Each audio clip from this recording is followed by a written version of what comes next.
True co-op gaming is a lost art in the gaming space in 2023.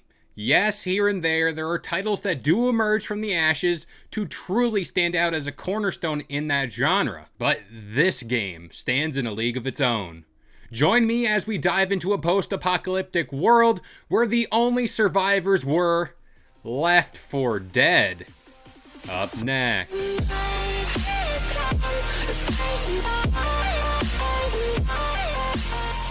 What up guys, this is Kalo and I'm here to give you the lowdown on all things gaming, and if you're new here, feel free to subscribe to this channel for weekly video game news content, drop a like on the video, and follow me on Twitter. We got another retrospective video for you guys today. I really just like making these videos. I love diving into the history of games, and in today's retrospective, we're going to be diving into Left 4 Dead and Left 4 Dead 2.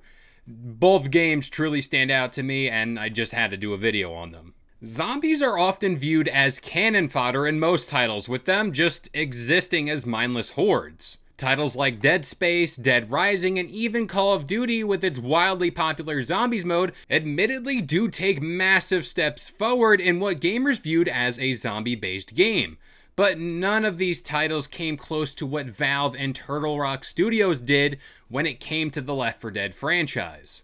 The game's first entry released on November 17th, 2008 for the Xbox 360 and the PC. Personally, what I think this game truly did was hone in on the co-op gaming experience, forcing its players to really plan out their next steps and rationalize what equipment would truly suit the waves of enemies ahead. Even the most minute details like crouching and its ability to not only help you sneak past special infected like the Witch was also thought out because it also aids in weapon accuracy. Melee attacks are also useful when you're surrounded by a gang of zombies, thus creating space between you and your enemies, which could grant you time to reload weapons. But be warned, this window is small. When your health is even below 40%, your character will also start to limp, slowing your progress through the game's intricate map layouts. Players can combat this by using the game's medkits, or a quick fix here are the pill bottles you can grab that will grant players a temporary boost in health. This also helps during chaotic outbreak moments or that last leg of the map. The various maps you trek through have sprinkled in closets and doorways that will house supplies, weapons, and even the occasional downed player. But they will also aid you in separating you from the zombie herd behind you. But a mechanic that is often overlooked is what they are calling the director.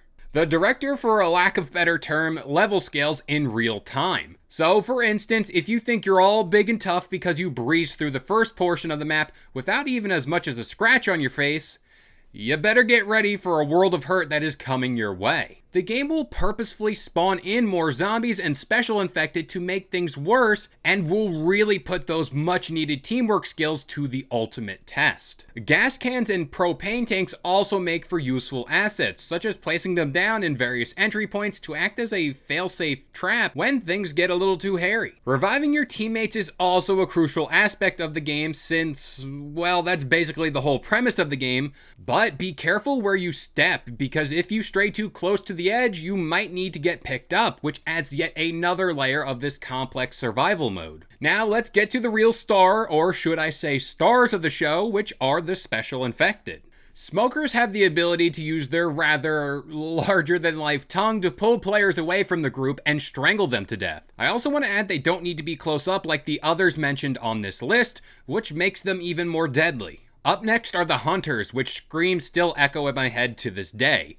Using their pounce attacks, they pin you to the ground and will happily claw away at your flesh. Boomers are next on the docket with a belly full of vile barf. They can only really do most of their damage up close, but if they explode near you, they can attract a horde in no time. Introduced in Left 4 Dead 2 is the Charger, which has the main goal of, well, to charge at you and slam you into the ground over and over again. Next up is that creepy little gremlin they call the Jockey, which will pounce on your shoulders and guide you to your death, all while clawing away at you. The Spitter can hurl balls of acid at you from long distances, damaging any survivors who come in close contact with it. The Tank, which is the strongest of the special infected, acts as a final boss to some stages, being introduced with a haunting musical score. He does have a large health bar and deals heavy hits if you are caught in his crosshairs, so just be prepared to fight him. And finally, we have what I think is the creepiest enemy type in any game, and that is the Witch. She rarely appears in the game and does remain passive unless a survivor comes close to her with a flashlight or gunfire. And trust me, you will know she is coming based on her faint crying and the music that still gives me chills to this day. Now, in order to deal with the zombie apocalypse, you must be heavily armed. The game separates weapons into what I view as 2 tiers. Pistols, pumps, shotguns, and SMGs are that first tier. Then the higher tier are hunting rifles, ARs, and even the auto shotgun.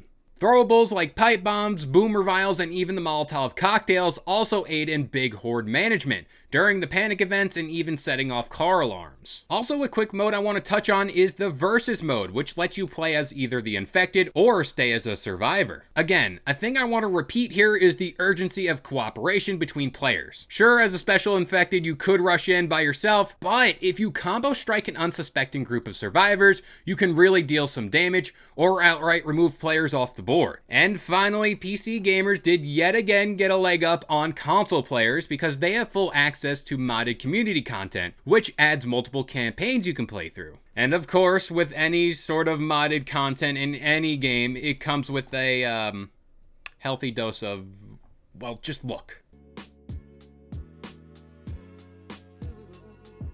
But enough nightmare fuel for one video. Left 4 Dead 1 and Left 4 Dead 2, at least to me, are 2 hallmark games. They really have a certain charm about them and left such an imprint on the gaming space. There are games that exist today, like Dead Island and most recently Back 4 Blood, that are still trying to capture that same energy Left 4 Dead left behind. But as per usual, I'm going to pass this question off to you guys. What are your thoughts on Left 4 Dead 1 and Left 4 Dead 2, and what are the scariest infected that you've come across in your playthroughs? But that about does it here. I've been Kalo. I gave you the lowdown on all things gaming, and if you're new here, feel free to subscribe to this channel for weekly video game news content, drop a like on the video, and I'll see you guys next time.